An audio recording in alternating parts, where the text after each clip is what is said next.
The sun scorched the endless red sands of the desert planet Kael'ros. Winds howled like restless spirits, carrying grains of sand that burned anyone who dared to remain in one place too long. Amid this harsh landscape, a figure in flowing robes moved swiftly, her long hair whipping behind her like flames in the wind. She was young, but her presence radiated power. Power that had once terrified the greatest warlord of the Northern Territories. She was Illyra, the Dragon Lady, daughter of Warlord Karen. Her kind were rare, humans enhanced with cyber-dragon genes, granting them abilities that bordered on mythical. Illyra could summon plasma fire, fly short distances, and sense the currents of heat and energy around her.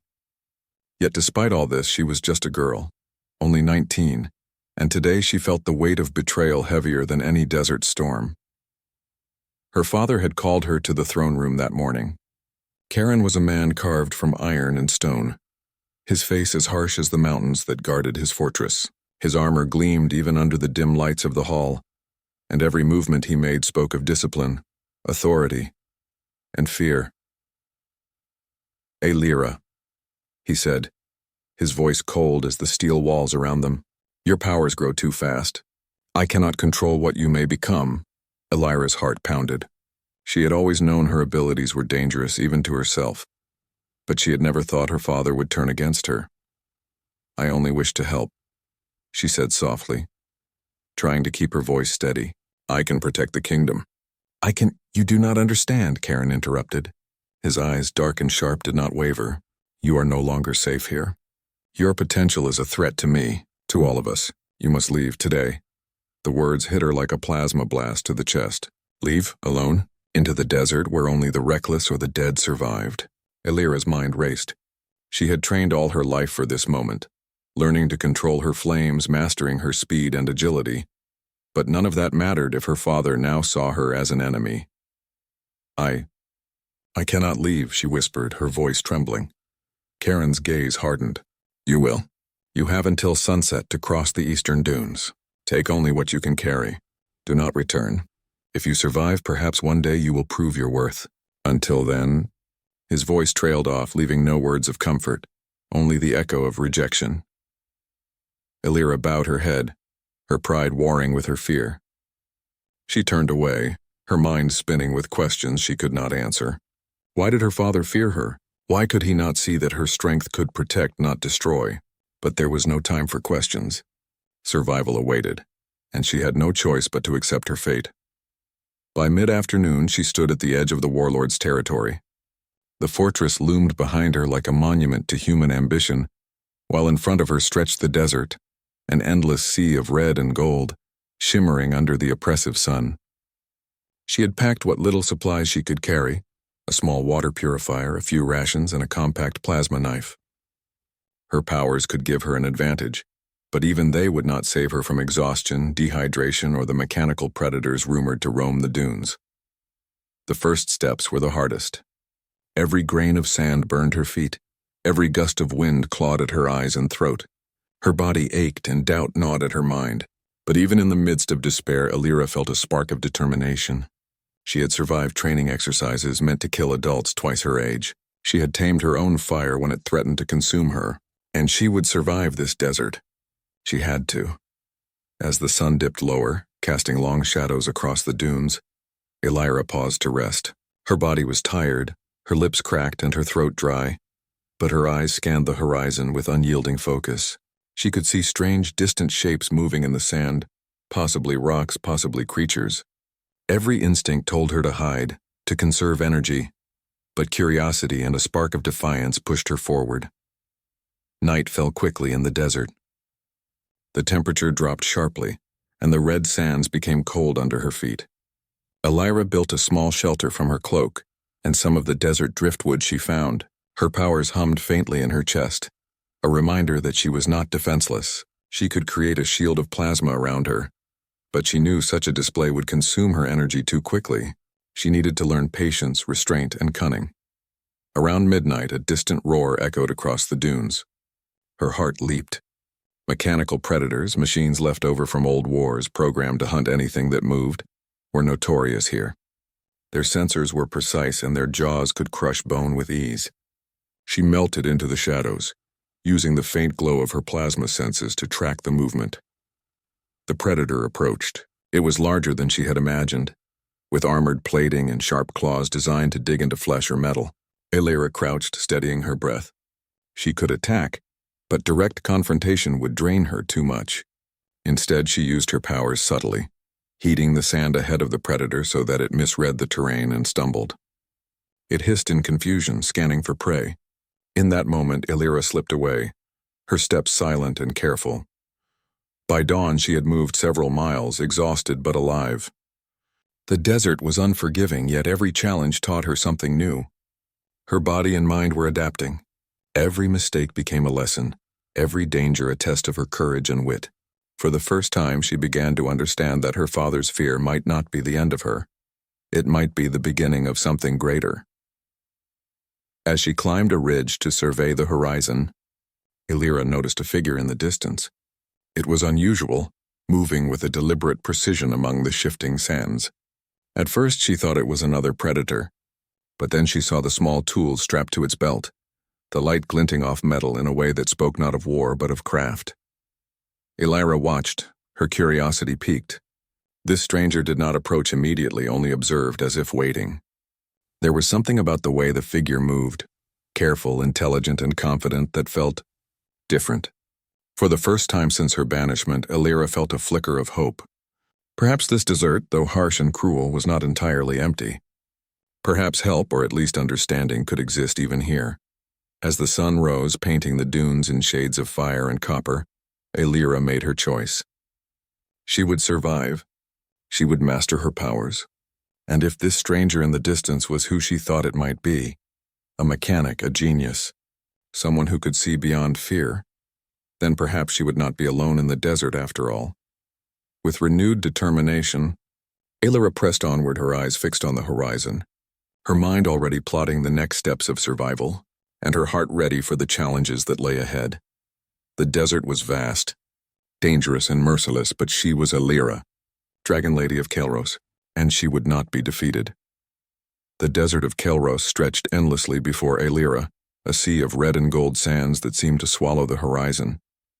The winds were relentless, whipping grains of sand against her face and burning her skin, yet even as exhaustion gnawed at her body, her spirit refused to bend. Survival was no longer about her father's judgment. It was about her own life, her own power, and the possibility of shaping her destiny. Illyra had learned quickly that the desert was not forgiving. The first night she had barely escaped a mechanical predator. Its armor had been thick, its claws sharp, and had she faced it head-on, she would not have survived. But cunning and patience had saved her.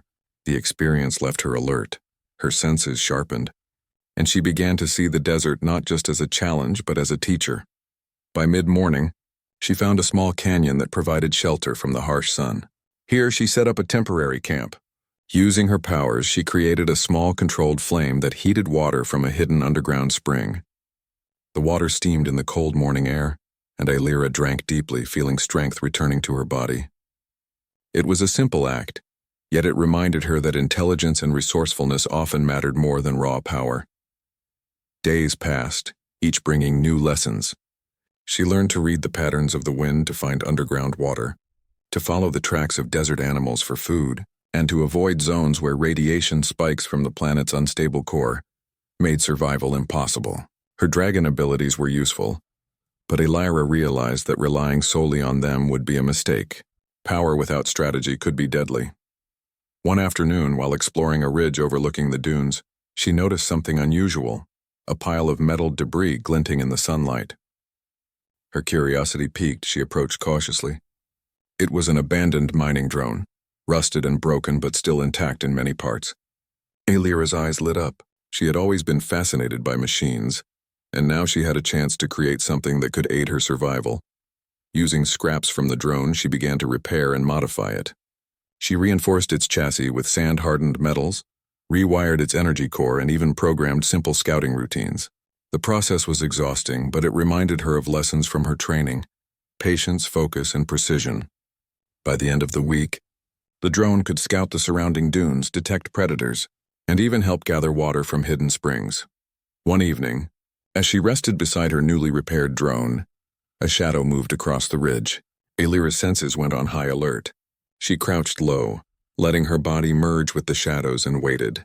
The figure was human, a stranger dressed in practical desert gear, carrying a toolkit and moving with the careful precision of someone who knew the desert well.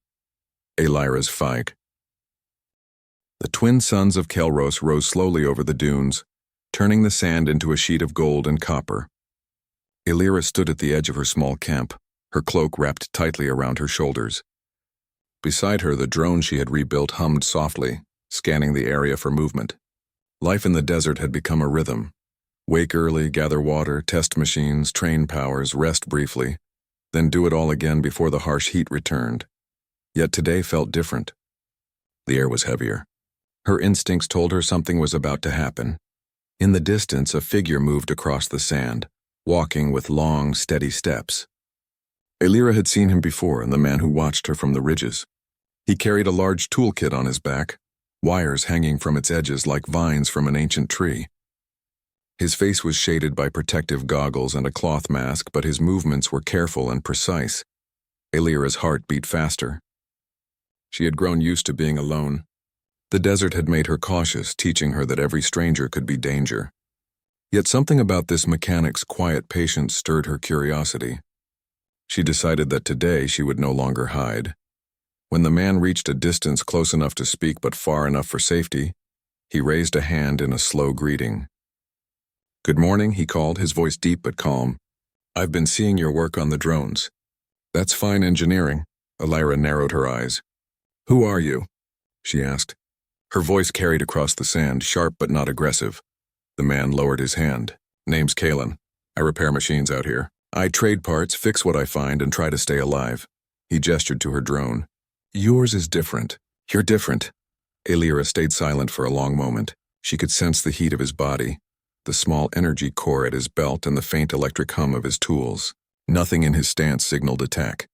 Finally she spoke. "I was sent here," she said softly. "Banished." Kalen tilted his head.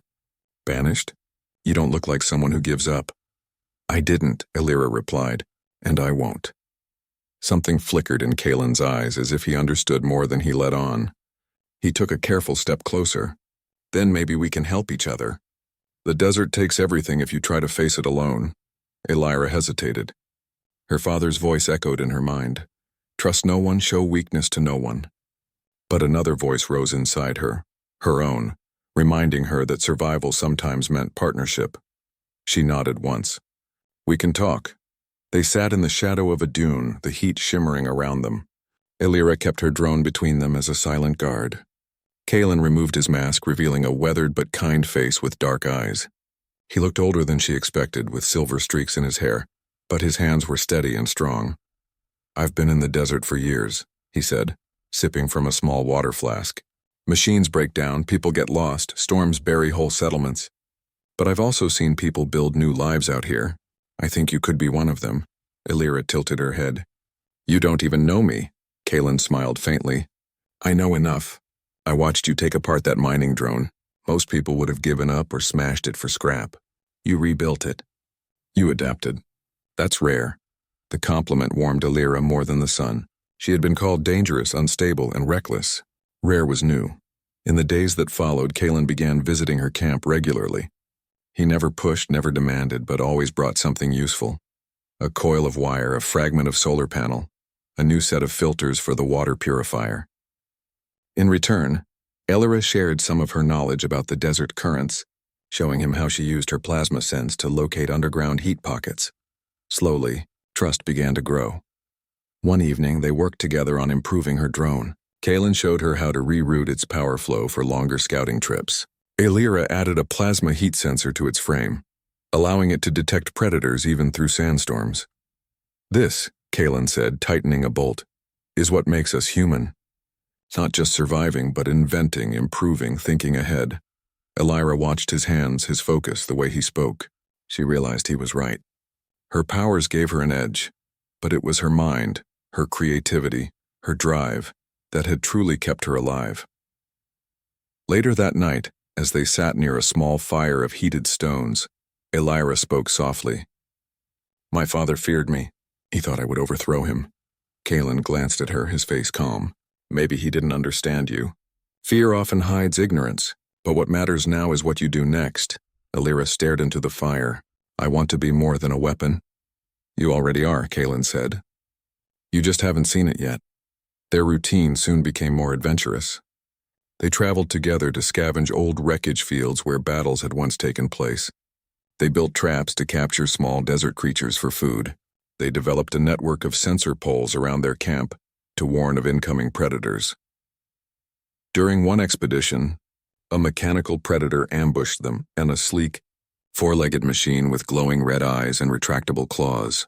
It lunged at Alira with deadly speed. Without thinking, she unleashed a burst of plasma heat, forcing it back. Kalen rolled aside, pulling a device from his belt that emitted a high-pitched pulse, scrambling the predator's sensors. Now, Kalen shouted. Alira focused, sending a controlled surge of heat into the sand beneath the machine. The ground turned to molten glass, trapping its legs. Together, they dismantled the predator and harvested its parts for future repairs. After the fight, Alira looked at Kalen, breathless. We're a good team, she said. Kalen grinned. Told you the desert doesn't have to be fought alone. The victories, small as they were, built Alira's confidence. She began to see beyond survival. She sketched plans for larger drones, built from multiple scavenged cores, and imagined mobile shelters that could cross the dunes like ships on a Red Sea. Kalen encouraged her ideas, offering adjustments and improvements. One evening, as the sun set and the air cooled, Kalen pointed toward the horizon. See that? He asked. Alira followed his gaze. In the far distance beyond the dunes, a faint glow flickered. Not the light of suns or stars, but of something artificial. That's an old relay station, Kalen said, used to transmit data between the cities before the war. If we can restore it, we could listen to communications, maybe even send our own. Alira's eyes narrowed. That means we could know what's happening beyond the desert. My father, the aliens, everything? Kalen nodded. Exactly. But it's dangerous. The relay could be guarded or unstable. Still, if you want to build something bigger than survival, this is a step.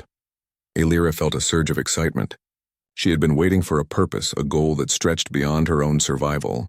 This could be it. That night she lay awake under the stars, thinking of her journey. She had arrived in the desert as an exile, angry and afraid. Now she was planning missions, building machines, forming alliances. She was no longer the girl her father had sent away. She was becoming a leader, an innovator, and perhaps something the desert had never seen before. As dawn broke over Kael'ros, Alira stood beside Kalen, looking out at the endless sands. The relay station glimmered faintly in the distance. The wind carried the scent of metal and dust, a reminder of both danger and opportunity. Kalen adjusted his goggles. So, Dragon Lady, he said lightly, are you ready to see what's out there? Alira smiled, the first true smile in weeks. I've been ready for a long time. Together they set off across the dunes, the drone hovering beside them, its sensors scanning the shifting sands. Ahead lay the relay station, the unknown, and perhaps the first step towards something greater than exile. For the first time since her banishment, Alira felt a deep, solid hope. She was not just surviving anymore. She was building, creating, and shaping her destiny with her own hands. And with Kalen at her side, the desert no longer felt like a prison. It felt like the beginning. The desert winds blew steady and warm as Alira and Kalen marched across the dunes toward the old relay station. For days they had prepared, testing their drones, refining their supplies, and practicing survival routines. Alira had trained her powers at dawn and dusk, focusing on control rather than force. Kalen had spent nights reprogramming sensors and designing new energy packs from salvaged parts. Now the two moved like a single unit, warrior and mechanic, fire and metal bound by trust forged in the heat of survival. The relay station rose from the sands like a broken tower. Once it had been tall and shining, but years of storms had cut deep scars into its metal sides. Panels hung loose, wires dangled like vines, and strange insect-like machines crawled over its surface, feeding on residual energy. Alira squinted at the tower. Looks unstable, she said. Kalen nodded. It probably is. But if it still has a working power core, we can restore some functions. We might pick up signals and news from the cities or warnings from space. They approached carefully. Kalen sent one of their drones ahead, its scanners sweeping the area. The drone beeped twice. "Clear," Kalen murmured. Inside, the relay was dark and cool. Long corridors led to a central chamber where a cracked energy crystal still glowed faintly. Elira touched the metal wall and felt vibrations. Energy humming like a faint heartbeat. "Still alive," she said softly. Kalen crouched near a console and began connecting wires. Sparks jumped. He frowned. "We can't power the whole station, but maybe enough for a signal sweep." They worked side by side for hours, patching cables and stabilizing circuits. Elira used her heat control to fuse small breaks in metal. Kalen rewrote C. The desert sun rose like a molten coin above the horizon, casting long shadows across the dunes. Elira stood on a cliff of baked rock looking at the fleet of drones lined up below. Each drone carried small energy cores, plasma tips, and custom armor plates built from the wreckage of alien scouts. Kalen worked between them, adjusting circuits, checking shields, and testing their flight software one last time. Weeks of planning and training had led to this moment. Today was not about hiding. Today they would strike first. "Formation Beta ready?" Kalen called up to Elira. She nodded, her glowing eyes scanning the horizon. "We will move before the enemy expands. We can't let them reach the fortress. If we hit now, we control the field." Kalen smiled faintly. "That's the plan. Let's show them what a mechanic and a dragon lady can do." Elira raised her arm and a faint heat shimmered around her fingers. With a pulse of her inner plasma, she sent a signal to the drones. Engines hummed as the machines rose in a precise formation. Dust swirled beneath them, scattering like fine gold powder. They moved out across the sands toward a canyon where alien mercenaries had set up an outpost. This outpost acted as their relay and supply center. Disabling it would cut their communications and force them to retreat. Inside the canyon, the alien camp buzzed with activity. Strange hover skiffs floated above supply crates. Tall insectoid aliens adjusted their weapons, their compound eyes scanning the sky. Energy shields shimmered faintly around their perimeter, powered by blue crystals. Mechanical sentries patrolled the edges, their antennae twitching like hungry animals. The mercenaries had grown overconfident. They believed the desert was empty except for scattered scavengers. They did not expect a coordinated strike. Elira and Kalen approached from two directions. She moved across the rocks above, silent as a shadow, her armor glinting faintly with heat-resistant sheen. Kalen guided the drones from a hidden ridge, his tablet glowing softly in the low light. "Remember," Kalen whispered into the comm. "We hit fast, disable the shield, then pull back before their heavy weapons wake up." Elira's voice came back steady. "I'm ready." At her signal, the first wave of drones dropped from the sky like falcons. They released electromagnetic bursts, cracking against the alien shield like thunder. The barrier flickered. The aliens looked up, clicking and shouting in their language. Elira leapt from the rocks, wings of plasma spreading briefly from her arms. She landed hard in the sand, heat spiraling around her fists. With a sharp motion, she cut a line of plasma across the shield generator. Sparks flew. The generator's crystal cracked, spilling blue light into the canyon. The shield collapsed. Kalen's second wave of drones streamed in, firing focused plasma darts at weapon towers and power nodes. One by one, the alien turrets went dark. The camp erupted into chaos as mercenaries scrambled to respond. Elira moved like fire, weaving between supply crates, slicing through mechanical sentries with surgical bursts of heat. She didn't aim to kill the aliens, only to disable their tech and scatter their formation. Kalen's drones gave her cover, dropping smoke pellets and jamming signals to confuse enemy sensors. A tall alien commander emerged from a hover skiff, its carapace streaked with metallic paint. It carried a staff tipped with a swirling energy core. With a hiss, it swung the staff at Elira, sending a wave of force toward her. She slid backward, digging her feet into the sand. Heat flared around her palms. "You're not taking me," she whispered and released a spiral of plasma energy. The spiral met the alien's force wave, exploding into sparks of orange and blue. The alien hissed, retreating behind a supply crate. Elira pressed forward, but she remembered Kalen's words. Hit fast, disable, pull back. This was not the final battle. On the ridge, Kalen's eyes flicked across his tablet. "Elira, we're reaching the limit. Enemy reinforcements inbound from the east. 30 seconds, I hear you," she said. She spun, blasting the last sentry with a flash of heat, then signaled the drones. Pull back now. The drones lifted at once, their engines whining in unison. Kaelin activated a flare beacon to guide them. Illyra leapt into the air, a wave of heat propelling her upward. She caught the edge of the ridge where Kaelin crouched. They watched as the alien camp burned, not with uncontrolled flames, but with the flicker of dying power cores. The mercenaries scrambled to douse sparks and restore shields. Their communication dish hung broken, spilling wires like guts. The outpost was crippled. Kaelin exhaled. That's going to slow them down. Illyra nodded, her eyes still glowing faintly. But they'll come back harder. Back at their desert base, the two worked late into the night. They recovered drone footage, analyzed enemy responses, and listed weaknesses. Kaelin showed Illyra the data. The mercenaries had advanced tech, but it was modular and fragile. Their energy shields were strong but unstable when overloaded. Their commanders were slow to adapt. They're used to fighting armies, Kaelin said. They're not used to fighting people who adapt this fast. Illyra sipped water from a metal cup. Then we stay unpredictable. She began sketching a new design on the sand, a hybrid machine using alien power cores with human engineering. A small mobile plasma cannon, light enough to mount on a drone but strong enough to pierce a hover skiff. Kaelin's eyes lit up as he watched her draw. You're thinking like a strategist, he said softly. I'm thinking like someone who doesn't want to lose, she replied.